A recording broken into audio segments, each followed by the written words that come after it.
Okay, so I just finished Taylor Swift's documentary. Yeah, I paused it like 8,000 times. It really wasn't as interesting as I thought. It didn't really specifically delve into eating disorders or anything like that, but anyone that has one, you could definitely relate. And the way that you could see how much pressure she puts on herself the same way we all do. There's a couple like quotes that I took that particularly where it struck home a lot. She said, "I don't think you know you're doing it when you're doing it. It's kind of gradual," which is, it's true. Like, I'd say probably the most cognizant of a relapse I've ever been has been, actually, I don't even think I was that cognizant of it at the time, but in college, probably the most significant. And then again, when I worked at the Tin Cat, was pretty significant of a relapse where I'm, in retrospect, able to clearly define the points of it.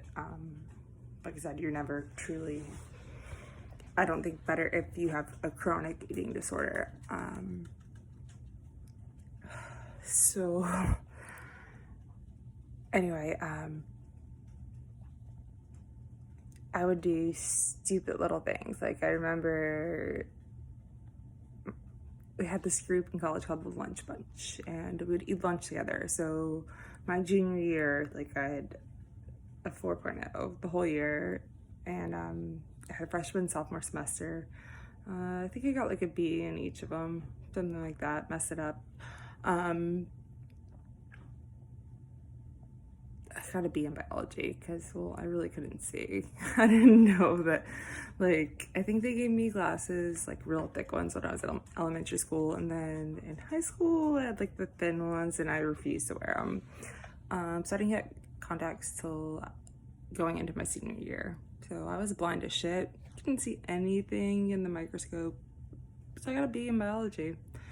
Basically, if I got a B in a class, I had no idea what was going on. The one time, 2 times I earned a B and knew what was going on, I was really pissed. Ruined a friendship over one of them, actually.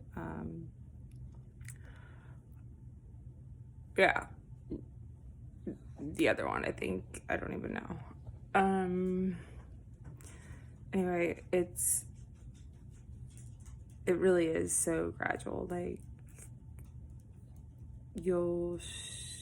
I don't count calories like people do, but like mentally, you know the calories and everything, and you'll just, chop off a little here, a little there.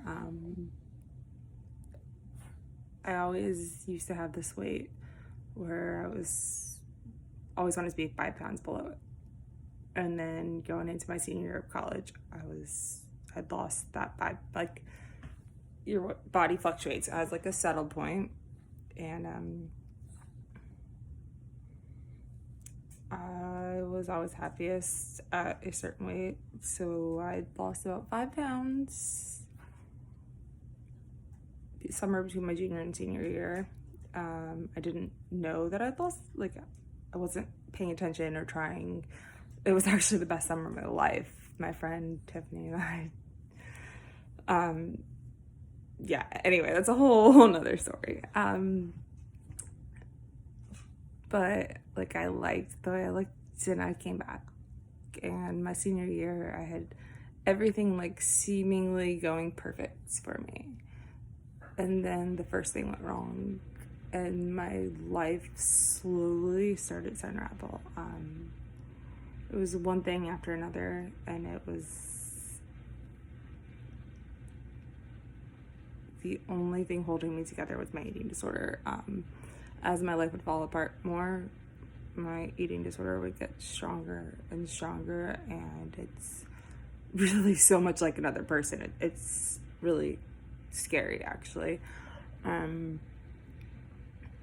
And that's, again, the time when the pro eating disorder groups were really strong. I think they've shut most of them down. I don't really know. I stopped trying. I don't really talk about it as much anymore. I'm trying to start again. I've just dealt, I don't know.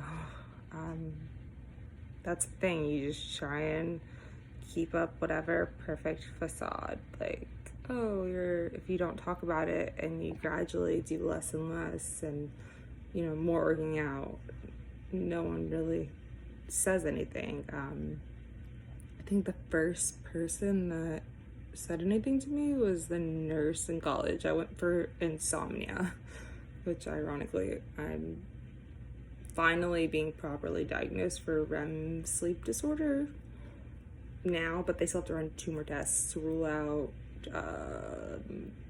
what's the other one? They have to rule out sleep apnea, which they've already said that I probably don't have, pretty sure, because I don't snore or meet any of the other criteria, and I do crazy shit in my sleep, like crazy. Crazier than when I'm like blacked out, passed out, shit-faced drunk. Like, I do some crazy shit in my sleep. It's pretty scary, actually. So basically, I don't really get normal sleep, which is super ironic because my first ever presentation in college, now that I'm pregnant college, was on sleep deprivation and sleep drunkenness and how, anyway. So basically, I don't get REM sleep, hardly ever. And I totally lost my train of thought. I'm such a ADD spaz retard. Oh my god, that sounded horrible. I did not mean that in that way.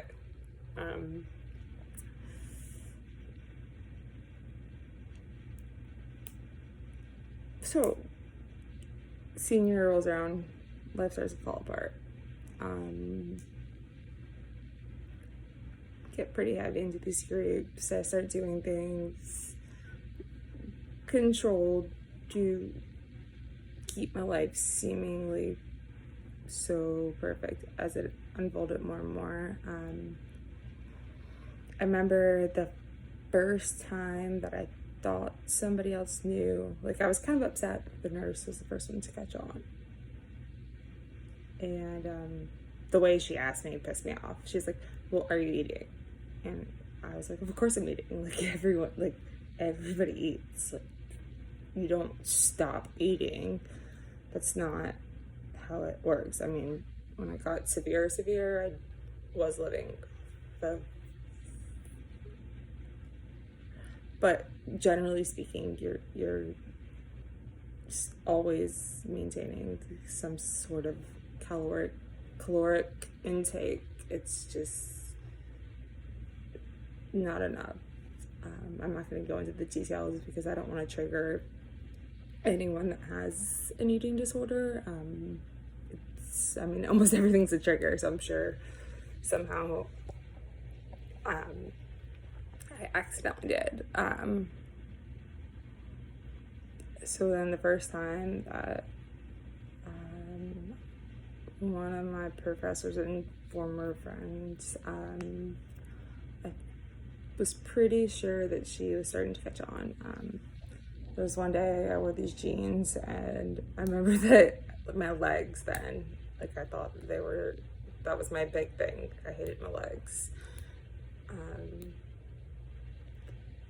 And I thought the movie legs looked really good, and I was so proud. So I go in and I just get this look, and I'm like, it's very uncomfortable, where it's like, I know there's a problem.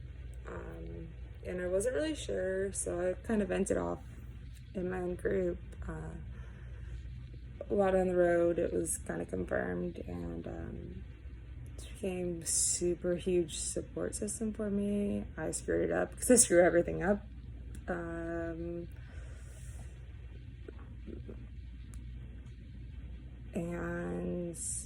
I think because I openly finally admitted that I had anorexia, it almost made it worse in a sense.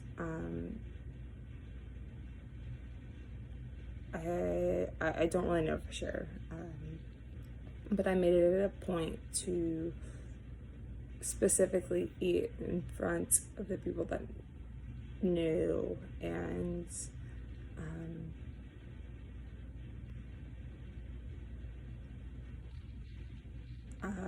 I mean, I knew the criteria well, and I tried to do the opposite, and I've been pretty successful at it for most of my life. There's only a few people that have ever really called me out on it. I've pushed them all away though. There's a good 3 off the top of my head right now that they've went above and beyond, and I just feel this need to push people away. It's like you don't want people to care about you, because if they don't, then that gives you validation. Like it's fuel for the eating disorder, if that makes any kind of sense, because it's a very warped mindset.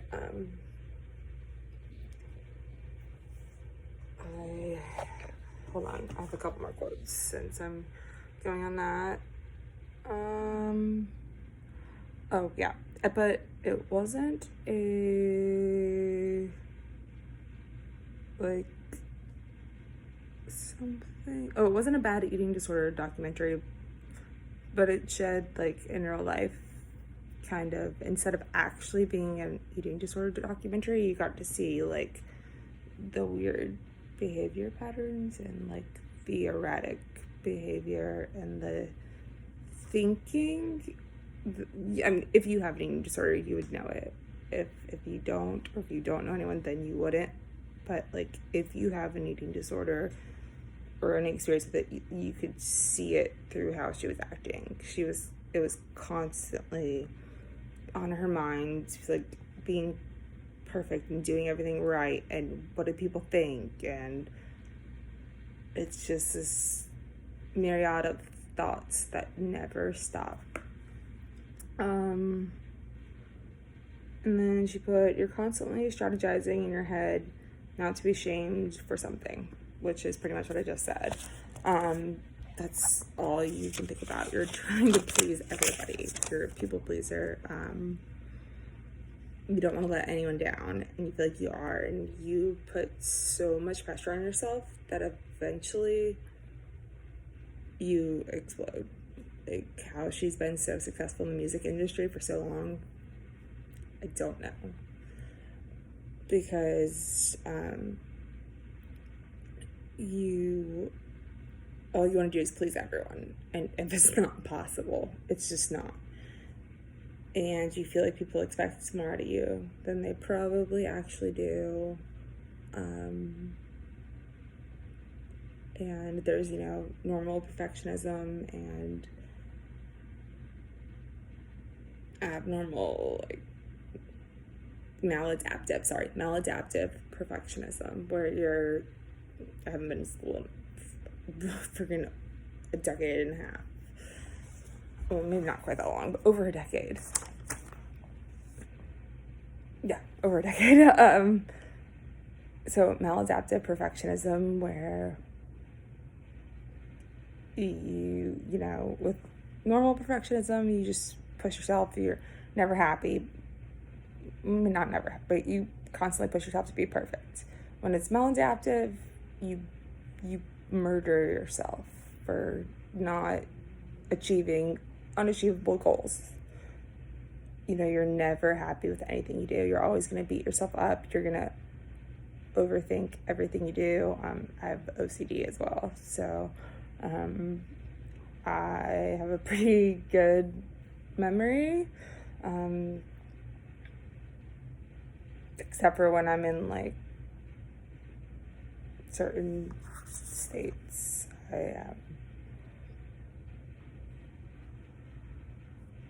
I don't know, really good at remembering negative. If it's positive, I don't even hear it sometimes. One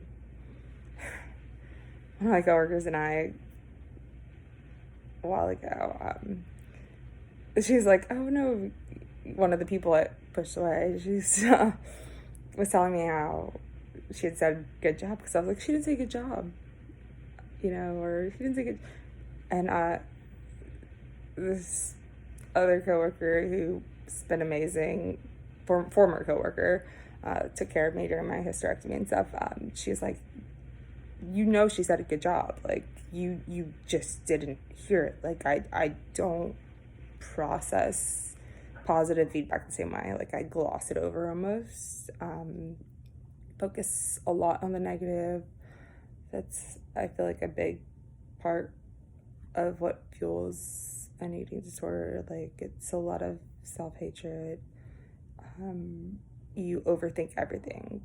You are looking for the negative in anything. Any compliment, you're looking for it backhanded or this or that. And then, people will always start rumors about everybody. Like, half the stuff I've been rumored to have done, if I'd done half of it, I'd be a much happier person. But like, it gets you and you're like, oh God, like, people think they really think, and half the time I'm just sitting at home with my dogs, they're asleep. This is my actual life. My rumored life is a whole lot more exciting. Wish I did about half of it. Then the last quote I have is, what happens when you... Oh, yeah, no. She said, what happens when you get raped? It's your word against his. I don't want to get into that.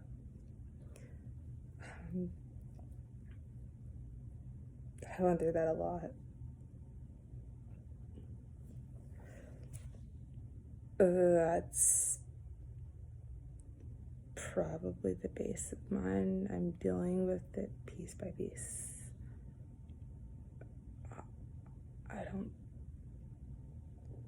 think I can ever fully delve into all of that, which is why no, mine's chronic. I mean, well, even before that, but I can't. It's so much. I get flashbacks. Yeah.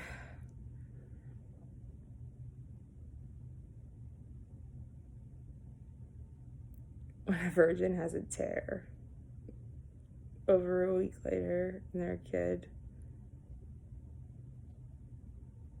banning them from the state of Florida isn't enough.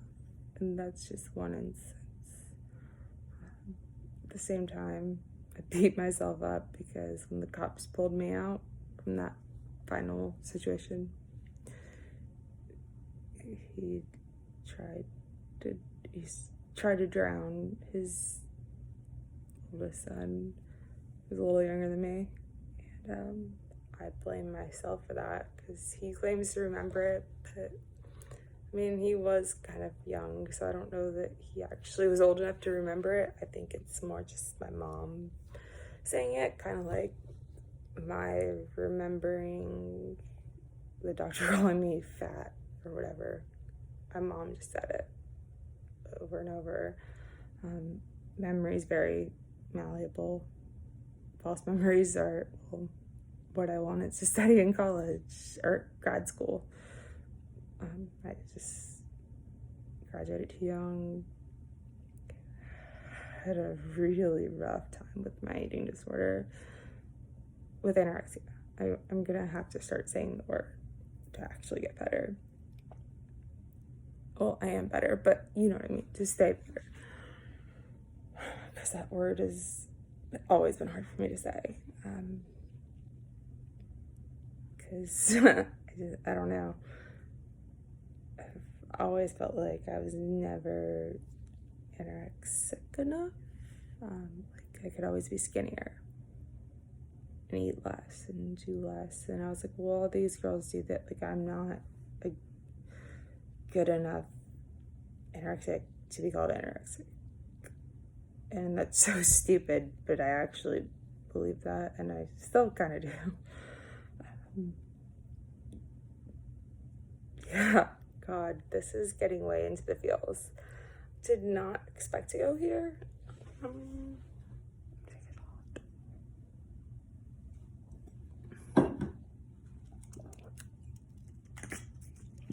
So anyway, this video is getting really long, and I'm pretty sure all of you are not watching by now, because I would not be. But yeah, it's a scary place to have a chronic eating disorder. There's a reason that it's the highest killing mental disorder, and a lot of the deaths are unaccounted for because of factors like suicide or problems later in life, like bulimics, I guess. When they self-induce vomiting, the esophagus erosion, like later in life, if you get the flu or whatever, it can kill you. And the prior eating disorder was the factor. Like, now I have a permanent heart arrhythmia, and my blood pressure kind of fluctuates between high and low. And I mean, I'm pretty freaking healthy. I've way surpassed what I thought I would for what I put my body through. You know, they do calcium deficiency. I have pretty tiny bones. Pretty freaking healthy, amazingly. I've been really blessed. I mean, I guess God, whoever looks after me, because I definitely shouldn't. I put way too much strain on my body for so many reasons that I'm not even going to get into again. Yeah, so now I'm just deflecting and trying to find an ending, which I've never been good at endings. I'm just an awkward person, so I'm gonna awkwardly end this, and I hope that this was somewhat useful. If you even made it this far, and if you did, you're amazing, and I love you. Peace. Middle East. That's the inside joke. Very inside. Have a good night. Or morning, because most of you guys are probably waking up right now. Bartender life. Hashtag I'm a vampire. Good night.